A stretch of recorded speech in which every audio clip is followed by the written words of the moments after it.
Good evening. Tonight the football world was stunned by the shock news that after only 7 weeks in the job, Brian Clough has been sacked as manager of Leeds United. It's been claimed that the footballers passed a vote of no confidence in him, and certainly today the board took the shock decision that Clough must go. Tonight on this live calendar special, we're talking not only to Brian Clough himself, but also to the man that he succeeded as manager of Britain's most successful football team, to Don Revie, the England manager. But Brian Clough, first of all. Brian, what's your reaction to being booted out in this fashion? Oh, it's a very sad reaction.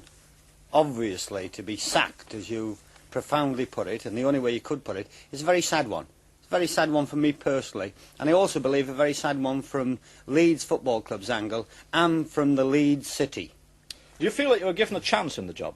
Well, 7 weeks is hardly a long time to be given a chance in any job. I would hope that Mr. Revie would get a lot longer time in his job. Well, you began with very high hopes. We talked on a programme here only a few weeks back. When did you first realise that it wasn't going to work out? Oh, I didn't realise it at all. I was always convinced, right up until tonight, that it was going to work out. It was inevitable. To replace the best manager on record, or by record, in the Football League, then obviously Leeds had to get somebody that was, you know, slightly special. I don't want to be blasé conceited, but I'm not sure who they could have got to improved on his record. You were the best man for the job, you thought? I believed I was, and obviously the Leeds board did. Well, why didn't it work out? What was the main single thing that went wrong? Results. In 7 weeks, you know, there is not a lot of time to become established.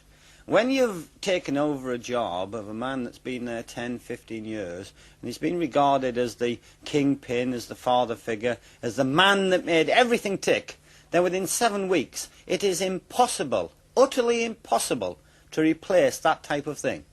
If the results had gone a bit better, then obviously it would have been easier. But due to circumstances, due to the fact that were inherited suspensions, and little Billy was sent off and banned for a long time, and Paul Madeley's injury and that type of thing, you know, the results weren't as good as should have been. OK, well, let's turn to Don Revie. Do you consider that you were, it was in fact possible to step into your shoes, to replace you? Being very, very honest, I think it was a very difficult job for anybody to do. But I do feel that the players at Leeds United that won the championship last year to possibly go on and do things this year. Well, was Brian Clough the man that you would have picked to succeed you? Austin, don't start jumping the gun. You ask me a question, I'm going to answer it. I think the players were there to do the job. Now, whether after 6 matches they're going to be judged on 6 matches, I don't know. But all I can say is that I was with these players, most of them, for 10, 11 years. I was manager for 13 and a half, and I basically think that they're good enough to win a trophy this season. Last season, we had an awful lot of injuries and suspensions, and we played without 4 and 5 and 6 players right from the very first match. I knew the players. Clough, as he calls me, Revie, didn't know them.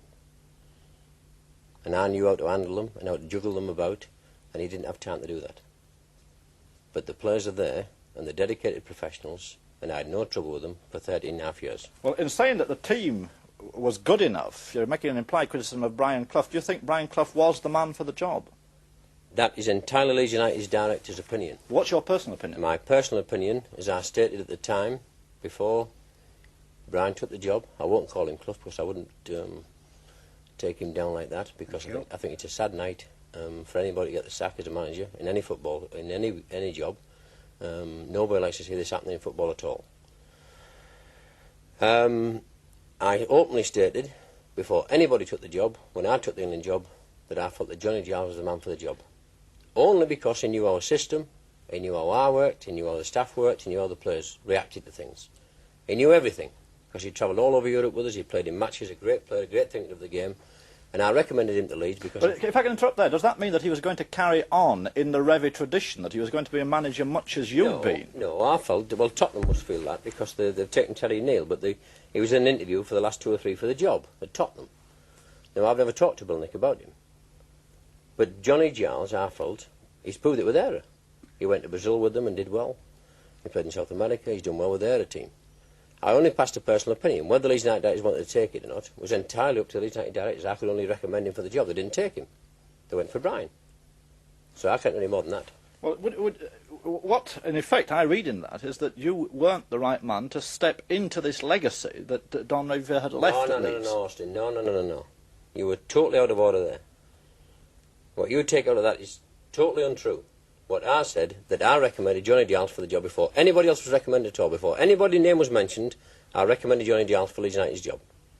Well, apart from your own respect for your own abilities, Brian Clough, would you say that you were the right man to step into the kind of legacy Don Revere had left?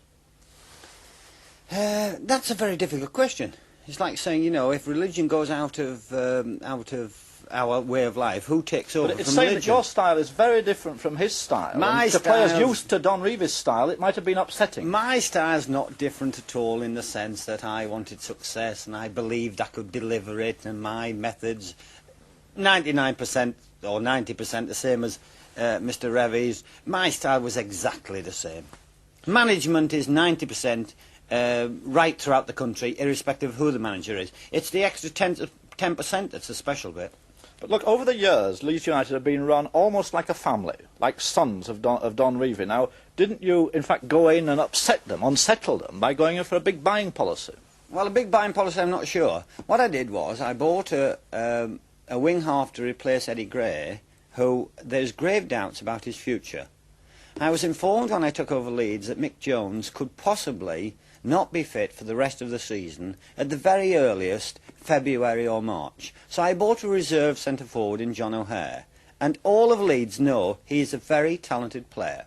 Now, what I also did was, I tried to provide a little bit of striking power added to Leeds' machine, as I once called Don's team. He wasn't very happy with it, but it was a machine, superbly machine, and a superbly oiled one, but it was a machine.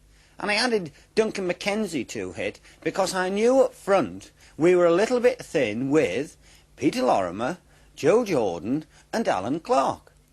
So the fact of big buying wasn't big buying in the sense... You don't think it was unsettling for the players? Oh, it could have been slightly upsetting because they've been there so long. And one or two of them are getting on to 32, 33, possibly even 34. OK, well, Don Revere, would you have gone in for this kind of buying? Or would you have worked it in more cautiously? Well, first of all, let me answer Brian's question about them getting old and about injuries and one thing and another. As I said already, we had this all last season. But what you must remember is this, that team was written off by the press and television in 70, when we missed three tournaments, in 71, in 72, and in 73, when we lost against Sunderland and AC Milan, they all said, that's it. They're finished, they're over the hill, they're too old, and this, that and the other. And last season, with all these injuries and all these suspensions to Alan Clark and Norman and all these people, we only lost 4 matches out of 42 and won the championship. And there went 29 matches from the beginning of the season without defeat. Well, are you saying in that Brian Clough's buying was not necessary? No. Austin, will you Hang just on. please That give me a was chance? incredible. Will you What just the man please? said OK, well, was incredible. let him finish. Right? Yes. Now then, if Brian felt after 3 months, I would have given them personally 3 months to settle down and play as they're capable of playing. Don, even with Billy's eight-match suspension? Yes, I'd have had Terry Yorath, I'd have had Mick Bates, I'd have had Joe Jordan, I'd have had Frankie Gray. He had 4 very well-classed players there in the making. Not who I Frankie juggled Gray. about last year. Yeah. Frankie Gray, whether you think Frankie Gray's a good player or not. Well, world-class, you said. Yeah. Frankie Gray. Well, I think world-class. If he got the chance, Brian, I think he could be world-class. Yes. And I think that I played Terry Yorath up front. This is what I'm saying. You didn't get the chance to see them. I knew them. I played Terry Yorath up front alongside Joe Jordan. I played Terry Yorath midfield. I played him at full-back. I played him at sweeper. I played Mick Bates up front. I played Frankie Gray up front at outside left. Now, these players I felt should have had a chance. Yes. Possibly, Don, where didn't they get a chance? Terry had... No. Terry had a tummy bug, enteritis, I think they call it, and he was out. He was in bed for 10 days. Yeah, but he still had Mick Bates and Joe Jordan and Frankie Gray who didn't play at all, Brian. And the Who? thing is, Mick Bates, Yes, I'm sorry. Terry Yorath and Frankie Gray. Yeah. Now, I feel that the unsettling part came when he didn't give these lads a chance, and quite rightly, a manager's got to stand or fall by his decisions. Oh, yes. Every time, where he's going to buy, where he's going to have team selection, what he's going to have, he's got to stand or fall by what he says and what he does. And Brian decided to go in the market. Whether it was unsettling to the players, I don't know. Well, the question then arises, was Brian Clough allowed to stand or fall by his decisions? Was he given time to carry through his policies? Was he given the backing that he needed from the team to do what he wanted? I would prefer you to say the board of directors to that, because the team don't dictate that much. The team can have a vote of confidence or that type of thing. The team are the be-all and end-all regarding the results on the field. Well, but regarding the confidence, it's essential to have the confidence, but the men who make the decisions are directors in football. Well, let's start on the team first of all. Well, because John, are you sure that that team was playing its best for you? Oh, I'm absolutely certain. With results like that? Oh, results like that, of course they were playing their best. They couldn't do anything else. It was second nature to them. Thank you. Let me ask you a question. How long have you lived in Leeds? 5 years. 5 years. And I've never seen such a disastrous start to the season. But have you ever seen a Leeds United ever team, ever, and the present team, and starting off with this season, ever not try? They might have bad times, they might miss open goals, but never ever you accuse or insinuate that a Leeds United side never tried. Because there's never a player going out on that pitch with a white shirt on that's never tried. He might have a bad game, he might miss open goals, he might do bad things, but never not try. OK, well, I accept that, but there have been claims that there was, in fact, a vote of no confidence or something amounting to that passed by the players. Is that in fact correct? That is absolutely correct. Well, how did you react to that? Oh, I wanted to be sick. Oh, I wanted to be sick. If you had a vote of no confidence with the people you work with, that way I would assume you would react exactly the same. I felt sick. What was the main reason for it, do you think? I don't know what the main reason was. I think, you know, the fact that I didn't have time to get to know them and this type of thing. I do believe, honestly, that whoever had walked in would have had the same thing. Plus the fact that all the other incidentals went against us, i.e. results and that type of thing, which I've already pointed out are the main thing. But let's stay with this point of the vote of no confidence. How do you react to players, in effect, passing a vote of no confidence in the manager after such a short period? I honestly feel, knowing Leeds United players, as long as I've known them, they must have had a very good reason to do that. No respect to Brian, I must feel and say what I feel about Leeds United players. They must have had a very good reason to do that. Why? I don't know. I had enough problems on my hand with the England job. Whatever the reasons, do you condone players acting in that kind of fashion? Doesn't it make a manager's job impossible? No, I do not condone players at all doing that in any club, because I think it's totally wrong, and I think directors are long to listen to it. But I can't understand why the Leeds United players, if Brian's true what he's saying, if they voted a no confidence vote in you, Brian. Not exactly a vote, but the feeling was there, yes. No, a vote's a very strong word, but the feeling was definitely there. Well, how far was that kind of feeling there? Because, in a sense, you've been critical of Don Revie himself. We had a programme here a few weeks back on which you were implicitly critical of Don Revie. You said the contracts unsigned. Now, is that the right kind of line to take to a man stepping into the shoes of a revered manager? Now, if you're asking me now, did I make mistakes? The answer is yes. I am not infallible. I definitely made mistakes. Having said that, when you say that I criticised Don Revie about unsigned contracts, I stated a fact that there were, when I took over, 11 contracts not signed. Now, if it was Don's fault, if it was the chairman's fault, if it was the player's fault, that's immaterial for this particular argument. There were 11 contracts not signed. That is fact. Well, Don Revie, you saw that programme and the accusation. What was your reaction to it? Yes, and Austin, I phoned up that night. Yes. And asked you if I could face Brian the following night, and I got no reply. Talking about the 11 contracts that were unsigned, all contracts were basically agreed in the minutes with the directors of what each player was going to get. Brian is possibly right, the contracts weren't signed, not by 11, I would say by 5 or 6. And all these things were agreed in the minutes, that these contracts were agreed, and I'd agreed with players. And all players have signed blank contracts from me for 13.5 years. And I've never had one scrap of trouble, ever, with one player throughout 13.5 years with contracts. And why they weren't carried out and signed and sent off by the secretary, I will never know. Well, now, on that same programme, Brian said that there was no warmth in the club. Now, that really shook me. Did I say no warmth? You said no warmth in Leeds United. Now, that was the closest thing that any relationship between players and manager and staff have ever had. Did I say no warmth between me and them, or no warmth in the club? You said no warmth in the club, Brian. I don't remember. If I did say it, then obviously the warmth that you generated between you and the players, that can't be taken away. Never. That's ridiculous. Never ever. Can't be taken away. Well, as an experienced Just a manager, second. Revie, what do you think was wrong with Brian Clough's approach to Leeds as a manager? Now that's asking for me to do something that I know nothing at all about. I've known Brian a long time. What his approach is as a manager, I've never played under him, I've never worked under him. That is impossible for me to answer. You see, you have different styles as managers, and it's generally believed, I don't know with what accuracy, that you don't get on particularly well. Now, why is that, Brian Clough? Well, when I was a manager of Derby County and I was in direct conflict with Don Revie and his Leeds side, it's natural I didn't get on with him because invariably they were above us. That's the flippant answer. Having said that, I believe in a different concept of football to Don. I think. I believe that it can be played slightly different to the way Don plays it and get the same results. Now that might mean, you know, aiming for utopia, and it might mean being a little bit stupid, but that is the way I am. I'm a little bit stupid regarding this type of thing. I'm a little bit of an idealist. I do believe in fairies, and that is my, you know, outlook. Now, Don's slightly different, and his record proves over results that he perhaps is right. But having said that, I want to be like me. Well, Don obviously wants to be like him. Is this question of style the reason why the two of you don't get on? Well, I don't know. I think that, truthfully, Brian is a fool to himself. I must be very, very honest here. I honestly feel that he's criticised Matt Busby, Bertie me personally, Norman Hunter, Peter Lorimer, Billy Bremner, Peter Story.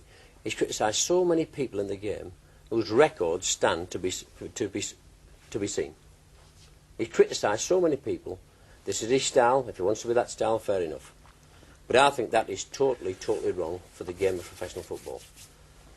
He says about honesty and things like this.